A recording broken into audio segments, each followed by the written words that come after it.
Horas Kota Medan, apa kabar? Ya, luar biasa ya. Perkenalkan, nama saya Konrad Sinaga.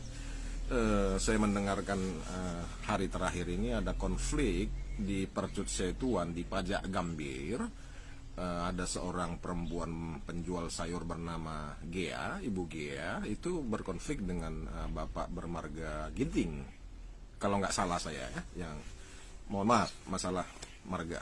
Dan kemudian saya mau mengajak setiap pihak, kedua belah pihak, dan pihak ketiga juga, termasuk polisi, termasuk aparat pemerintahan, termasuk Bro Bobi Nasution ya, sama-sama anak Medan kita Bro Bobi ya. Menurut saya ini cuma Bro Bobi yang bisa menyelesaikan masalah ini secara holistik.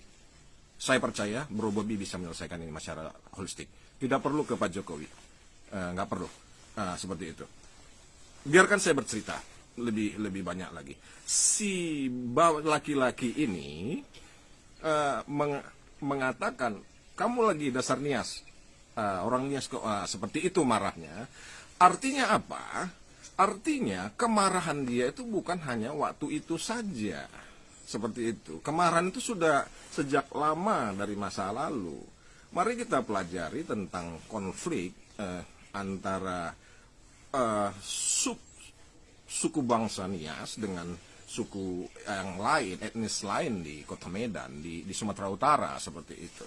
Dulu ada di Tanah Karo, seorang Nias, anak muda itu sudah dianggap saudara atau apa, atau karyawan seperti itu, dan terpelihara di sana, kemudian membunuh satu rumah, itu Marga Sembiring.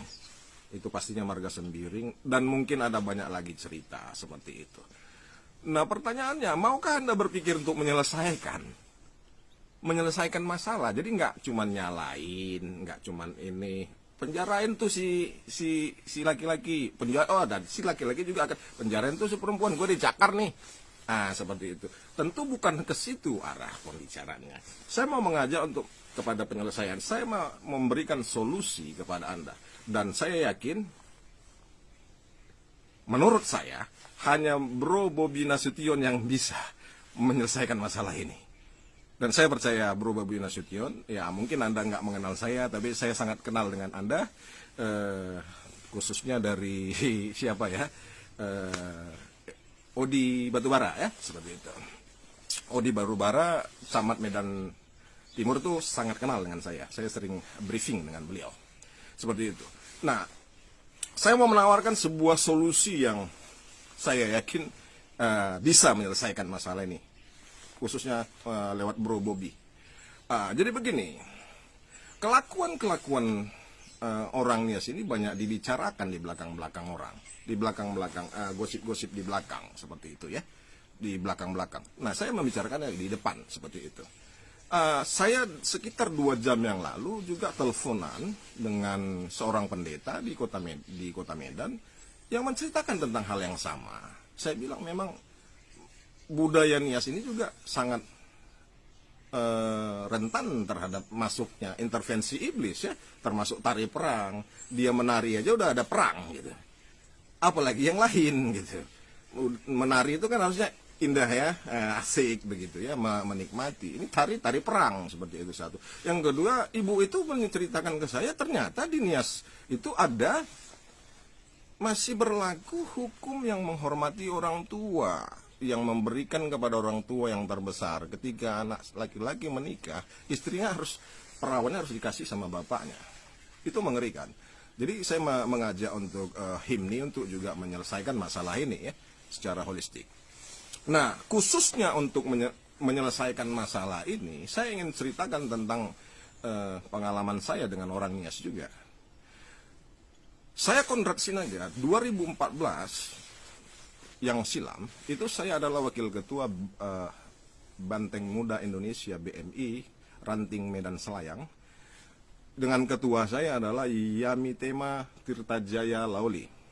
Dia sebagai ketua PAC Medan Selayang, dan saya sebagai satu-satunya wakil ketua dari di antara 12 wakil ketua, saya satu-satunya yang aktif, dan saya mengeluarkan uang untuk operasional organisasi. Saya pergi mensukseskan Jokowi ke rapat mensukseskan Jokowi pertama tahun 2014 ke asrama haji, itu saya nyetir, mobil saya mobil tua seperti itu dan sebagainya. Dan kemudian saya mengajak, saya nggak mau uang orang seperti itu. Saya orangnya pekerja keras. Saya mengajak Yamite Malauli untuk mengerjakan proyek di Taman Setiabudi Indah, Perumahan Taman Setiabudi Indah. Ada kenalan di situ ketua. Oh, si Odi Batubara bang. Odi itu teman saya, ponaan Pak Yopi. Ponaan Pak Yopi Mendiang ya. Dulu masih hidup Pak Yopi Batubara seperti itu. Tok kemen kan ketua. Karena saya angkutan sampah. Saya sampai sekarang saya itu pengelola angkutan sampah swasta di Kota Medan. Kemudian kami sering mengadakan rapat dengan Odi Batubara, Yamite Malauli, dan saya. Kami sering 3 orang berapat di restoran-restoran. Nah kemudian seiring waktu Yamite Malauli punya tanda tangan kontrak dengan Pak Yopi Batubara untuk mengerjakan kebersihan, keamanan dan sebagainya di Tasbi, mengelola kehidupan di Tasbi sehari-hari. Jadi PT Kanijaya milik Pak keluarga Yasona Lauli itu dipakai untuk menyelenggarakan kehidupan di Tasbi. Artinya menyelenggarakan keamanan, angkutan sampah, tukang sapu dan sebagainya. Seperti itu. Jadi kemudian saya berangkat ke Inggris. Nah setelah saya di Inggris ternyata kontrak ini didapat oleh Tema Lauli. 3 minggu saya di Inggris ini, saya kembali ke Medan untuk mengelola angkutan sampah swasta, dan akhirnya kami menandatangani, saya dan Yamite Malauli menandatangani kontrak 5 tahun, ya 5 tahun. Jadi saya CP Solusi, Yamite Malauli dari PT Kanijaya menandatangani kontrak 5 tahun untuk saya mengangkat sampah di Perumahan Tasbi atas nama Kanijaya Sentosa, seperti itu. Nah setelah 1 tahun Yamite Malauli malah membuang saya, memboikot, dia membajak anggota saya karena dia menginginkan keuntungan saya gitu. Saya pulang dari Inggris, saya rekrut orang-orang yang cocok, saya rekrut, saya kreditkan mobil. Ada kredit mobil ya, seperti itu, dan kredit mobil angkutan sampah swasta L300, begitu.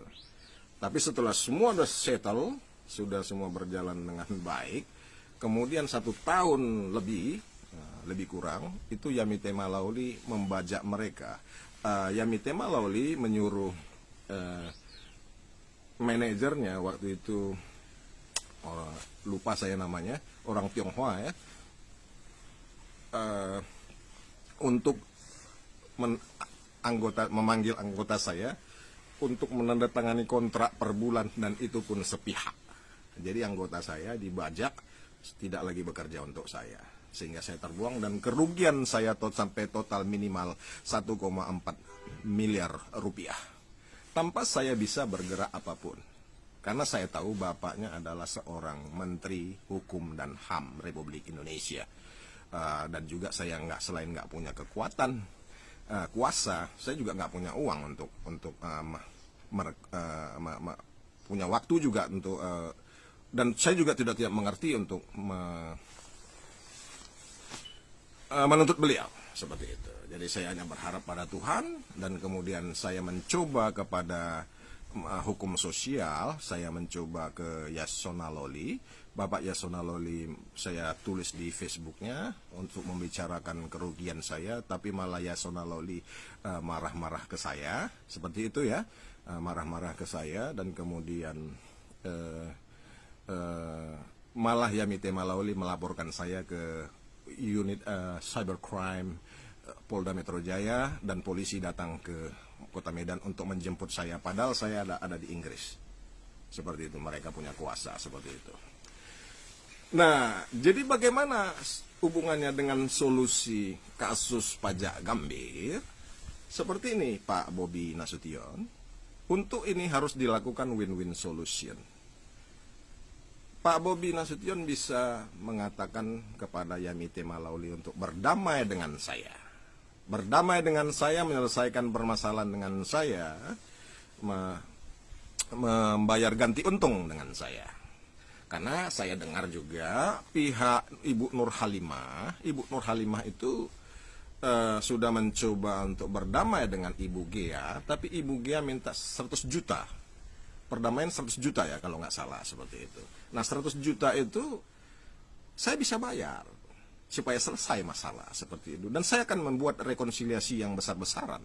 Saya bisa kita bisa bikin pesta seperti itu, rekonsiliasi dalam hal ini.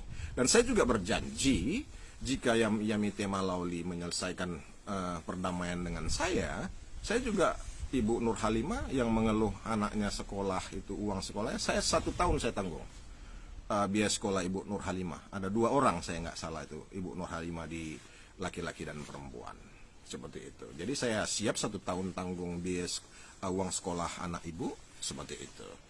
Nah jadi keputusan di tangan Bro Bobi Nasution, karena saya tahu Bro Bobi Nasution itu pendukungnya salah satu adalah tema Lauli, Yamite Malauli seperti itu. Dan tentu Pak Bobi Nasution juga itu harusnya bergerak menyelesaikan ini, jangan sampai nanti citranya buruk karena pendukungnya adalah orang-orang yang berkelakuan buruk dinilai di mata masyarakat. Jadi saya datang untuk membawa kedamaian, membawa solusi bagi permasalahan yang pelik ini, karena ini bukan masalah yang hanya 1 hari, tidak. Ini masalahnya sudah berlarut-larut, supaya diselesaikan. Dan saya juga mengajak HIMNI, himpunan organisasi HIMNI, untuk berbuat mengamankan masyarakatnya sendiri seperti itu, dengan cara meninggikan kebenaran bahwasanya ya ketika anggota HIMNI bersalah ya tentu harusnya ditegur juga. Jangan hanya ketika orang lain bersalah dia coba tampil sebagai singa seperti itu. Tidak, kita harus berusaha juga untuk meninggikan kebenaran bahwasanya ketika anggota kita bersalah, termasuk mungkin Yasona Lauli, nggak peduli karena dia harus taat pada hukum ini, hukum sosial seperti itu. Nah begitu.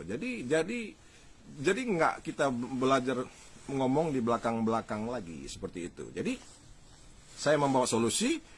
Saya menunggu konfirmasinya Pak Bobi Nasution dan Ibu Nur Halimah dan teman-teman dan juga Ibu Gea juga boleh mendesak Yamite Malauli untuk menyelesaikan ini. Bahkan bisa mendesak Yasona Lauli untuk mendesak anaknya menyelesaikan masalahnya dengan saya, supaya saya bisa bantu kalian untuk berdamai.